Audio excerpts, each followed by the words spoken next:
Márcia Tiburi, escritora, filósofa, professora, que viu aí o finalzinho do dia. E ela que sabe dialogar com fascista. Exatamente. Eu quero saber como que antes é piada interna, né, mano? Eu sei, conheço o livro inteiro, estou aqui brincando. Como todos devem te fazer o dia inteiro no Twitter, né? Tá no mudo, Márcia. Tá no mudo, Márcia. Agora. Boa tarde, bom dia, né? Vocês estão meio-dia e pouco aí. Tudo bem, gente? Que prazer estar aqui com vocês. Faz tempo que a gente não conversa, né? O prazer é nosso. O prazer é nosso, Márcia. E depois de tantas novidades aí, né, no Brasil. A gente não fala desde o ano passado e desde antes da eleição do Lula. Nossa, faz muito tempo. Pois é, então já nos encontramos numa situação melhor agora. As condições da nossa conversação já são melhores, né? Que bom. Já subimos um andar nesse condomínio. Márcia, como você ouviu aqui a entrevista do Flávio, né? Acho que é até bom a gente começar por isso. O Flávio, eu considero ele um dos quadros políticos mais bem preparados da geração dele. É da minha geração, inclusive. E eu descobri recentemente, militamos juntos, na mesma época, no movimento estudantil, na mesma geração que o pessoal chama de geração em fio.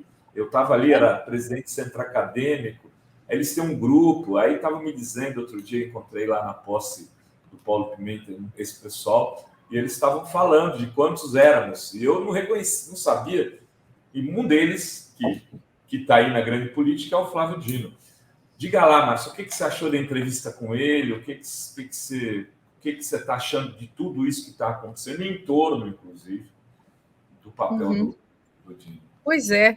Nossa, que situação super complexa e difícil, mas, ao mesmo tempo, eu imagino que ninguém que está atento à vitória, à luta, a todos os acontecimentos que levaram a essa vitória no período da campanha eleitoral, a toda essa luta contra o fascismo, eu acho que ninguém está surpreso com o que está acontecendo, com o que vem acontecendo. Então, o que aconteceu no dia 8, o que já vinha acontecendo desde 30 de outubro, nós não estamos surpresos. Acho que é diferente estar surpreso e estar estarrecido. É diferente porque nós não podemos nos acostumar com esse horror, mas nós temos que saber que ele é possível diante da fascistização do Brasil, do mundo, e do fato que precisa ser sempre lembrado de que foi uma catástrofe a vitória de Lula, a derrota de Bolsonaro, para essa turma dos fascistas internacionais, a derrota de Bolsonaro, vitória de Lula, foi uma real catástrofe. Então, essa resposta que aconteceu no dia 8, ela é uma resposta proporcional, ainda que tenha sido relativamente contida, ela é uma resposta proporcional àquilo que representou a derrota do fascismo, ou seja, a reação fascista, ela deve atender a esse horror que eles mesmos sentiram diante da perda do espaço, da perda do poder e de tudo isso que isso representa. Se a gente pensar, por exemplo, nos 100 anos de sigilo que Bolsonaro impôs a diversos dos seus atos, e sendo que agora esse sigilo começa a ser escancarado, ali vai se descobrir muita coisa, muitos crimes, sobretudo, muitas ilicitudes, algo que Bolsonaro preferia que ficasse escondido. Inclusive escondido dos seus, porque há muitas pessoas que defendem Bolsonaro não apenas de uma maneira delirante, mas com uma certa, vamos dizer assim, consistência ideológica. Pessoas de direita que, embora a gente possa dizer que quem é de direita sempre tem uma dificuldade com a ética, quem é de extrema direita não tem ética nenhuma, escrúpulo nenhum. Então, eu acho que essas pessoas que defendem... Existem dois tipos de pessoas que defendem Bolsonaro. Algumas que, de alguma maneira, acreditaram que ele poderia ser um bom governante, porque são pessoas conservadoras, porque são pessoas preconceituosas, porque são pessoas que defendem a sua posição de classe abastada, de classe, de uma classe, enfim, que domina e explora a outra, né? E essas pessoas, mesmo que essas pessoas sejam incapazes de matar alguém com as próprias mãos, digamos, mas quero dizer, existe uma direita que não é tão criminosa comparativamente a uma extrema-direita que é explicitamente criminosa, que é dessa extrema-direita, evidentemente, que Bolsonaro faz parte. Então, acho que foi uma catástrofe para todos esses grupos, uma catástrofe para essa direita e para essa extrema-direita, mais ainda, porque essa direita consegue, pelo menos, como, por exemplo, o bispo Edir Macedo. O Edir Macedo é um homem de direita, tendendo a uma extrema-direita, mas ele ainda pode voltar e fazer a cena de que é um republicano e de que, tudo bem, trocou de presidente, eu vou aceitar. É muito mais um oportunismo em função das circunstâncias. A igreja dele tende a perder se ele continuar numa luta que ele já percebeu que ele perdeu, que essa gente toda, que esses grupos todos perderam. Mas então ele pode fazer esse jogo de coabitar, de tolerar e de conviver, então, com Lula e o governo do PT e o governo de toda essa frente democrática. Mas a extrema-direita não, essa enfim, composta de pessoas que vão continuar fazendo algo que é também importante para a direita vai continuar instrumentalizando a extrema-direita. A extrema-esquerda foi um ato falho, que vocês devem ter percebido. Então, acontece, né? Fazer o quê?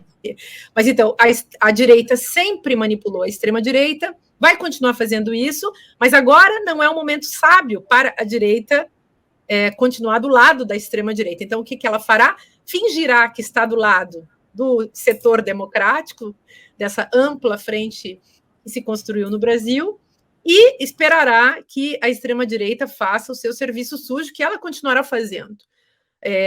Matando, agredindo, promovendo preconceitos, roubando, praticando corrupção, odiando e cultuando esse ódio que é tão importante na época de eleição como combustível político. E agora, enfim, o ódio foi derrotado, mas foi derrotado por um triz também. Então, eu diria, gente, que nós estamos no momento que nas curvas diversas aí do ciclo dialético, né, do ciclo evolutivo do fascismo. A gente está numa fase favorável à democracia, uma fase antifascista, mas se nós não cuidarmos, não controlarmos isso, a tendência é que o ódio, o ciclo fascista que depende do ódio, seja retomado e daqui a 4 anos a extrema-direita volte com muita força. Agora ela estava muito mais forte do que em 2018, mas nós também estávamos mais fortes para combater o avanço da extrema-direita. Em 2018, isso não era muito possível. Eu, que fiz campanha em 2018, fiz uma campanha antifascista a muito custo. Eu me lembro assim que as pessoas não acreditavam na minha pauta, como não acreditavam em mim todo o tempo, né? Eu sou uma mulher, as pessoas têm dificuldade, no patriarcado há dificuldade de escutar as mulheres, né? Ainda mais mulheres que escrevem livros e que têm ideias. Então, nós estamos numa situação muito difícil. Mas, digo, em 2018, eu fiz uma campanha antifascista. Como disse a Manuela Dávila um dia para mim, Márcia, o teu problema é que você diz tudo muito antes e o pessoal demora para chegar. Bom, eu achei isso curioso, né? Por isso que eu estou falando para vocês. Mas, então, eu estou pensando isso agora, que nós temos que tomar muito cuidado com o avanço dessa extrema-direita, porque ela não ficará calada. Essa arregimentação de toda essa população que foi não só para frente dos quartéis, mesmo que muitos deles tenham recebido R$1.000, R$50, vários valores, né, que a gente ouve falar que foram pagos, e por mais que essas pessoas tenham sido patrocinadas, existia também muita gente voluntária, que muita gente voluntária entrou nesses ônibus que foram patrocinados, muitas pessoas sem a menor noção, a noção mínima do direito, a noção mínima da responsabilidade. E nesse sentido, para voltar à questão do Flávio Dino, eu acho que ele é um excelente ministro, dentre os melhores juristas, políticos que são do campo do direito, enfim, eu acho que a escolha foi perfeita e acho que ele tem uma qualidade que é muito necessária para quem faz política democrática no Brasil hoje, que é a didática. Ele sabe explicar o que está acontecendo, porque ele também é um homem da educação, né? Então, foi um excelente governador, é uma pessoa muito respeitada, mas ele tem essa habilidade de conversar com as pessoas, de explicar o que está acontecendo, e isso o aproxima também dos cidadãos, das cidadãs, e eu acho que essa é uma qualidade fundamental. Não basta ser alguém competente no campo da sua operação. Hoje em dia, considerando todo o sistema de desinformação, a produção de fake news e tudo isso, é importantíssimo que os agentes do Estado, os governantes, de uma maneira geral, saibam se comunicar com o povo, coisa que Lula sabe fazer muito bem, e Flávio Dino é outro exemplo excelente nesse processo. Então, ele foi,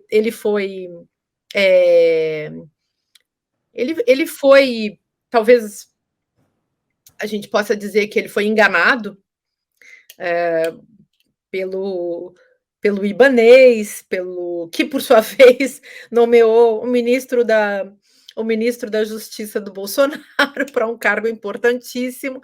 Gente, assim, talvez ninguém realmente pudesse imaginar, porque todo mundo, claro, quem está ali governando, entra num processo de confiança, e no caso do ministro, qualquer governante tem que respeitar a lei, coisa que não se fazia mais no Brasil.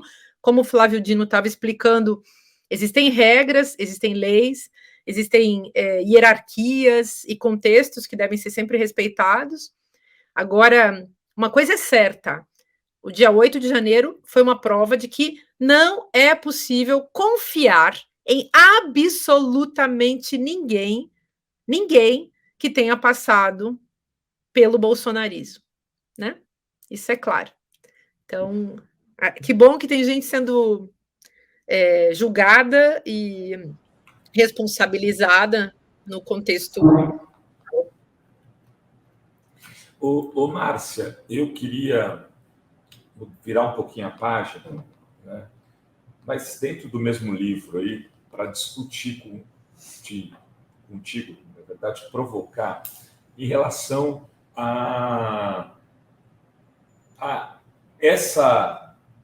o que virá do ponto de vista dos grupos sociais e fundamentalmente no que diz respeito às relações familiares depois dessa vitória do Lula. Porque esse movimento de extrema-direita, que as pessoas, alguns, começaram a chamar de polarização, tentando trabalhar dois lados da mesma moeda, que para mim é um equívoco, ele levou à destruição de relações afetivas, relações familiares, de amizades, etc. E isso parece que não vai ser superado facilmente.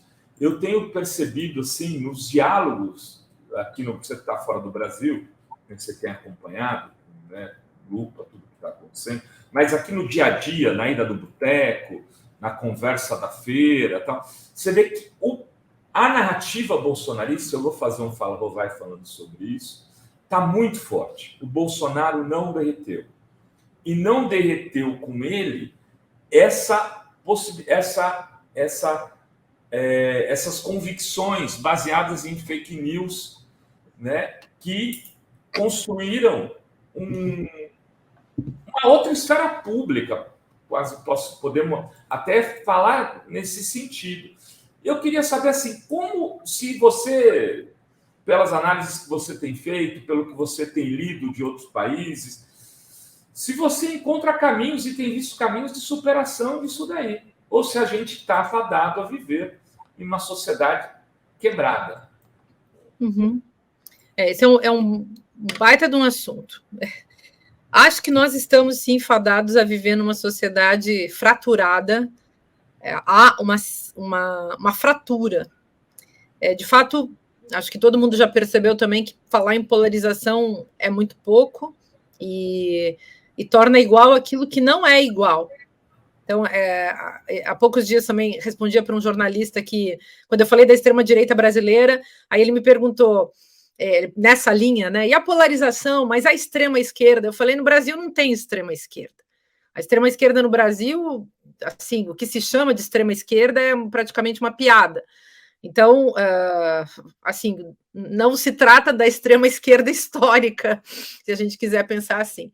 Bom, mas não se trata também de igualar, portanto, pessoas que se fascistizaram e, no limite, se tornaram, inclusive, terroristas. Eu estou chamando de terrorismo popular, isso que está acontecendo agora, que aconteceu do dia 30 de outubro para cá. Acho que nós estamos diante não mais de um populismo, como muita gente gosta de falar, muitas pessoas se referem à extrema-direita e ao que eu chamo de fascismo, elas se referem a populismo, em função do caráter desse elemento que é típico dos fascismos, que é o populismo, mas, infelizmente, dizer só populismo mascara o todo, porque não se trata apenas de criar um inimigo, se trata, sobretudo, de criar uma política de manipulação de massas, de lavagem cerebral e de destruição mesmo da capacidade de pensar e de sentir das pessoas. É nesse sentido que eu falo de lavagem cerebral. E nesse sentido, nós não podemos simplesmente comparar a fascistização desses grupos, a fascistização massiva, porque a gente pode falar em massas, foram 50 e poucos milhões que votaram de novo no Bolsonaro, numa eleição que, claro, houve todo o crime, toda a ilicitude que a gente pode mencionar, todo esse processo de fake news, de enganação, compra de voto, tentativa de impedir que a população sobretudo a população dos estados do Nordeste, que votam muito em Lula, votasse, enfim, tudo aquilo que a gente assistiu. Não dá para comparar tudo isso com pessoas que estão defendendo a democracia. Então, não tem como. Nós não estamos polarizados. Nós que defendemos a democracia estamos vivendo há anos um ataque, uma guerra cultural da extrema-direita. Estamos falando sobre isso há anos, dessa guerra cultural que vem sendo travada contra a democracia e contra os agentes que defendem a democracia. A gente pode falar aqui dos jornalistas que defendem a democracia, dos professores, dos intelectuais, dos militantes, do cidadão, da cidadã, dos políticos também, evidentemente, das pessoas dos mais diversos gêneros, raças, inclusive classes sociais que defendem a democracia. Todo mundo hoje é atacado por defender, todo mundo que defende a democracia é atacado por defender a democracia. E isso faz parte da guerra cultural da extrema-direita. Todos esses influencers, todos esses jornalistas que passam fazendo a apologia do bolsonarismo, a apologia da direita, a apologia do conservadorismo, e aqueles, inclusive, que fizeram a apologia dos atos terroristas do dia 8, alguns, inclusive, já tiveram suas redes sociais canceladas. Essas pessoas fazem parte do fascismo, são fascistas ou proto-fascistas, se a gente preferir amenizar um pouco, e essas pessoas são responsáveis por todos esses acontecimentos, e se elas não forem responsabilizadas e penalizadas como devem ser, elas continuarão fazendo esse trabalho, porque não é um trabalho de crença, não é um trabalho só de ideologia, é um trabalho que rende lucro. Eu tenho falado muito há anos de um fascismo de mercado, não é mais só o mercado, o neoliberalismo que é fascista, isso ele é. Mas o que se descobriu é que o fascismo não é só uma ideologia que serve para digamos assim, locupletar os anseios pessoais, as crenças em relação à sociedade, ao Estado, é algo que dá dinheiro muito imediatamente. Quando se faz uma fake news, não se faz uma fake news por fazer, se faz uma fake news para ganhar dinheiro. Você monetiza aquilo nas redes sociais. Os ataques que vocês recebem, que eu recebo, que todos recebemos, são monetizados. Ganha-se muito dinheiro conspurcando a imagem do outro. Se ganha, por um lado, fazendo com que aquele inimigo criado, seja aquela bruxa caçada, vá para outro país e pare de incomodar, ou morra, né? E também se ganha dinheiro na própria monetização, no dinheiro que se ganha no YouTube mesmo, no Instagram, enfim, com os cards espalhando, enfim, notícias falsas e campanhas de difamação. Então, campanhas de difamação são campanhas publicitárias que rendem muito dinheiro. Esse que é o detalhe, né, que as pessoas precisam saber. Bom, para voltar, desculpem que eu estou dando uma resposta muito longa, mas para voltar à questão do que fazer em relação a isso, eu acho que nós precisaríamos de uma ação do governo bem séria, tenho falado sobre isso, e imagino que nos próximos meses o governo vai tomar atitudes, o governo atual. Nós precisamos criar projetos, programas de desfascistização do país. Podemos, de repente, ter uma secretaria especial que funcione ligada ao governo e que trabalhe com a superação e o controle, e a investigação e a observação de todo esse cenário de desinformação e produção de fake news, enfim. Então, acredito que tudo isso precisa andar junto, que pode se criar, de repente, uma secretaria especial ou uma comissão, pelo menos, uma comissão que possa atuar no país todo contra o fascismo, e essa comissão teria que trabalhar de maneira interdisciplinar e talvez transdisciplinar, trabalhando com a educação, a cultura, a comunicação, a saúde, porque hoje em dia também entra em jogo a saúde mental. É visível que várias pessoas que estiveram nesses acampamentos, inclusive pessoas que estiveram em Brasília no dia 8, não eram pessoas simplesmente de posse das suas faculdades racionais mais elementares. Então, com isso, também não quero dizer que essas pessoas sejam simplesmente inimputáveis, mas, sem dúvida, em função da ignorância, da falta de conhecimento sobre o funcionamento das leis, muitas vezes em função de emoções, então, muito mal resolvidas em suas próprias vidas, essas pessoas não imaginaram, nem entenderam bem o que elas estavam fazendo. Todas serão responsabilizadas, porque assim manda a lei, mas talvez essas pessoas venham a ter sofrimentos extremos, assim como, enfim, normalmente a gente tem, né, com questões políticas, mas talvez elas venham a ter um sofrimento extremo por não terem entendido que a democracia não é um oba-oba, a democracia não pode aceitar a sua própria destruição, seja pela via da destruição dos prédios públicos, do patrimônio histórico, cultural, seja pela destruição, enfim, da vida dos outros. Nós não podemos aceitar isso. A democracia precisa ser criada e recriada a cada segundo das nossas vidas, nas mais diversas esferas das nossas atividades e relacionamentos. Então, nós não podemos permitir. Uma palavra-chave para entender a democracia é a palavra limite, limite da democracia. Nós não podemos sair dos limites da democracia, senão a sociedade vira isso que aconteceu. Imaginem isso que aconteceu no dia 8 de janeiro, numa escala nacional.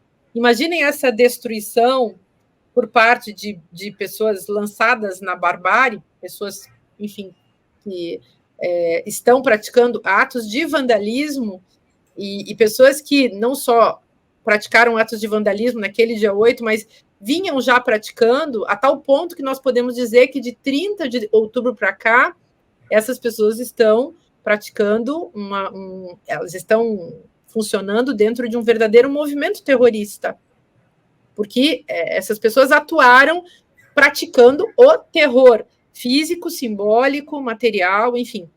E isso tudo era o que Bolsonaro já fazia. Bolsonaro foi um terrorista no poder durante 4 anos. E antes disso, desde a época do golpe, o famoso 17 de abril de 2016, quando ele elogia o pavor de Dilma Rousseff, ali ele começa, ele abre, digamos, aquilo que eu chamo nos meus livros de código distópico. Ele abre o momento em que se autoriza o terror, falando, então, que criando, né, esse jogo simbólico que leva as pessoas a sentirem medo desse torturador ou sentirem também uma adesão ao estilo da síndrome de Estocolmo, quando você quer ficar perto do seu algoz, quer gostar e amar, você começa a ter uma afetividade positiva em relação ao seu algoz. E eu acredito que muita gente que caiu no bolsonarismo caiu justamente nisso, nessa síndrome de Estocolmo, que tem a ver com entregar-se ao seu algoz, supondo que ele é uma boa pessoa, que é uma fantasia, enfim, que as vítimas criam, dentro de um sistema de compensação, na crença de que, protegendo o próprio algoz, estando do lado dele, apoiando, ele não será mal, não será tão mal, não se voltará contra a própria vítima. É uma estratégia que implica, sem dúvida, uma negação, sem dúvida implica a negação do papel desse outro, que é um algoz, e eu acho que muita gente que apoiou Bolsonaro caiu nisso, falando sério, acho realmente que as pessoas caíram, muita gente, não todos, mas muita gente caiu nisso, e são essas pessoas que a gente via chorando, se atirando no chão, pessoas que passaram semanas sem poder tomar um banho, sem comer direito, adoecendo, não só psiquicamente, mas também fisicamente, nas mais precárias condições, pessoas que se entregaram a um delírio, e o nome da coisa é realmente delírio. Então, o que eu estou preocupada hoje pensando, assim, um dos aspectos que me concerne pensar na condição de professora de filosofia, que fica analisando processos subjetivos e mentais, né? Então, eu fico preocupada com o retorno dessas pessoas que foram, enfim, presas, que foram autuadas, que foram levadas a um lugar que elas jamais imaginaram estar, elas acreditavam que elas estavam sendo protegidas pelo exército, que Bolsonaro tinha um plano para elas, que Bolsonaro, seu líder máximo, era alguém que se preocupava com o que elas estavam vivendo. E essa gente, eu li alguns relatos que foram lançados aí pela internet, e conheço algumas pessoas também que estão vivendo isso na própria pele, essas pessoas que voltaram para casa não conseguem se arrepender e continuam ainda dentro do delírio, em que pese que haja alguns que já acordaram inclusive no momento do aperto, perceberam que tinham sido traídas por todos aqueles que pareciam ser os seus defensores.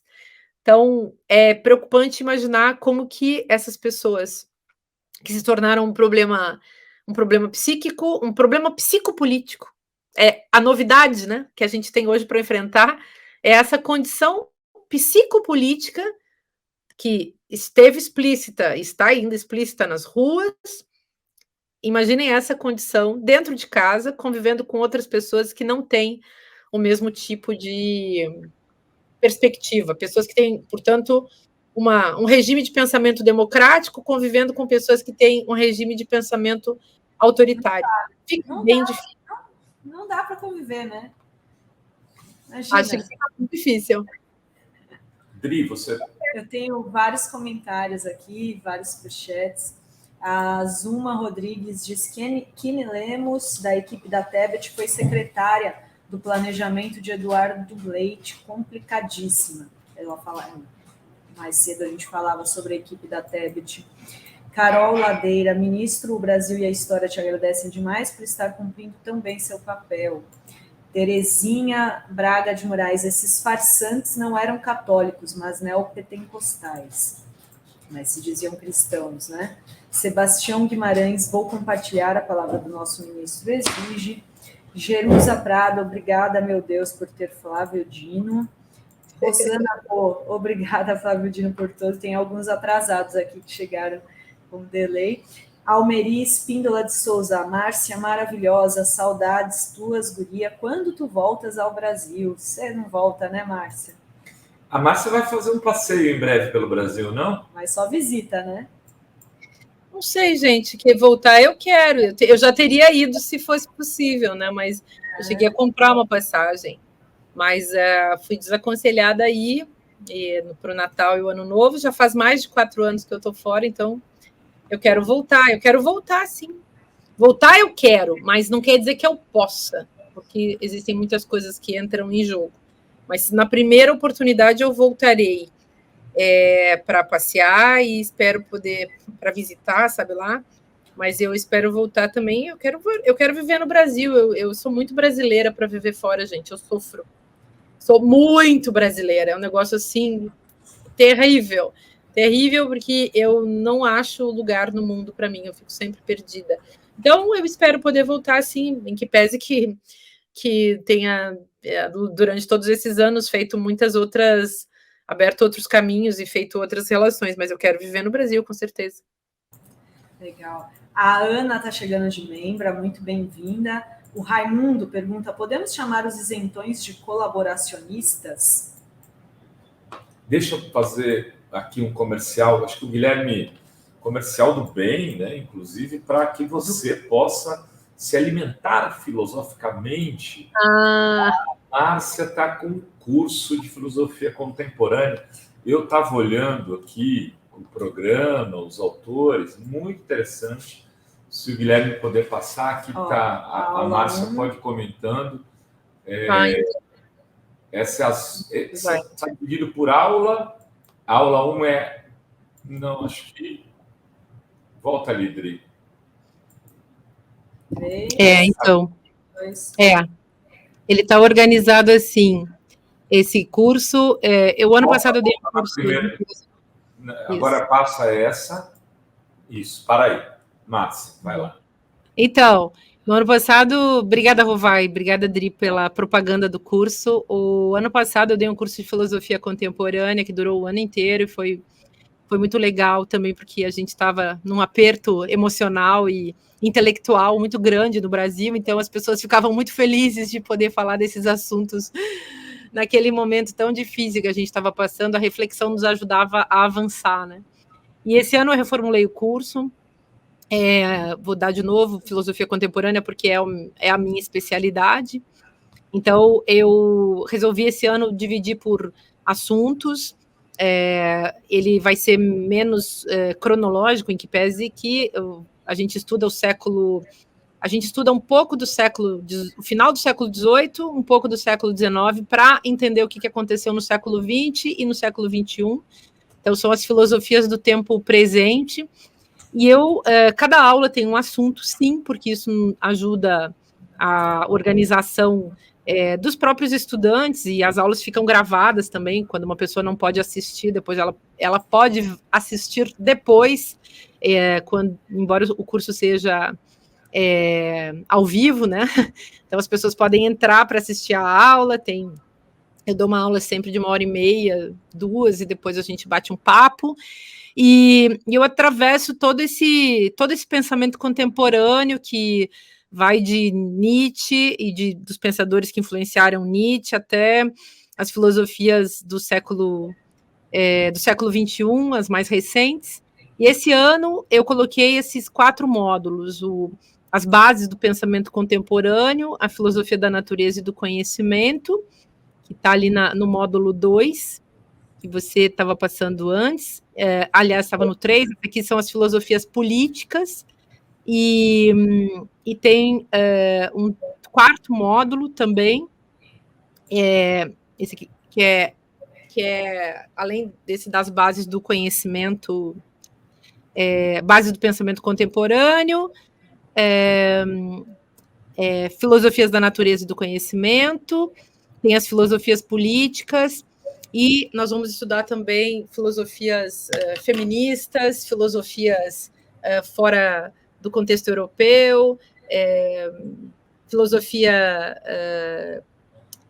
da arte, enfim, vai ter muito assunto, vai ser bastante divertido, as aulas são bem didáticas e as pessoas podem se inscrever. Aí nesse cartaz tem os autores, alguns que a gente vai conhecer. Eu tento trazer gente muito conhecida, mas também autores menos conhecidos, embora sejam bem importantes, porque do meu ponto de vista como professora é muito importante trazer novidades para a gente sair também daqueles registros que viram às vezes meio repetitivos, né? Todo mundo começa a citar Deleuze, todo mundo só fala do Deleuze, esquece que tem vários outros pensadores interessantes, mesmo no feminismo, todo mundo fala de Judith Butler e se esquece de estudar, sei lá, Simone de Beauvoir ou a Sylvia Kusikank, enfim. Mas, como eu também dou um curso de feminismo, esse curso não é um curso de feminismo. Ele é um curso de filosofia contemporânea, então Nietzsche, Marx, aquele Nietzsche, aquele Marx que a gente precisa conhecer para entender o século XX. Aí dou muita escola de Frankfurt, dou vários pensadores da hermenêutica, da filosofia da linguagem, vou tratando assim de vários assuntos que eu acredito que podem sempre ajudar as pessoas também no dia a dia, na compreensão do mundo, da política, da sociedade, mas também do dia a dia, da experiência que a gente vive como ser humano, né? Como ser que pode pensar, né, a própria experiência. Então, eu agradeço a vocês por terem mostrado isso, porque a gente está na fase justamente das inscrições, e as aulas começam em março, e a gente tem um limite de estudantes que podem entrar no curso. Então, quem quiser se inscrever, é só entrar no site Márcia Tiburi, Filosofia Contemporânea. No Instagram também tem o link que vai direto para a inscrição do curso, é fácil. E a Melissa, que é minha parceira nessa empreitada, ela me disse que o povo da Fórum tem 5% de desconto. Opa. E quem já era aluno do curso também tem desconto, e, enfim, é só o pessoal procurar aqui e avisar, eu vi pela Fórum, quem disser essa senha também ganha desconto, é só... Aí, vi na Fórum, pronto. Pronto, isso aí. Obrigada, gente. Legal, Márcia. Bom, estamos chegando ao final aqui, né, Dri? Tem Fala Rovai ainda. Eu queria passar a palavra para a Márcia para as considerações finais dela aí, sobre tudo que estamos vivendo, sobre a história do universo. É isso aí. Então, você sabe que eu ando pensando o seguinte, vocês devem estar pensando a mesma coisa, né? Desde 2014, eu coloco 2014 porque eu acho que em 2013 ainda tinha muita confusão, mas em 2014, quando apareceram vários grupos de agitadores fascistas organizados no Brasil, a gente pode dizer que o fascismo foi implantado, ele foi sinalizado em 2013 e ele foi implantado mesmo foi em 2014, porque ali a coisa se organizou. Eu publiquei meu livro em 2015, porque eu já estava sentindo esses ventos fascistas que estavam chegando. Aquele livro lá do Como Conversar com o Fascista.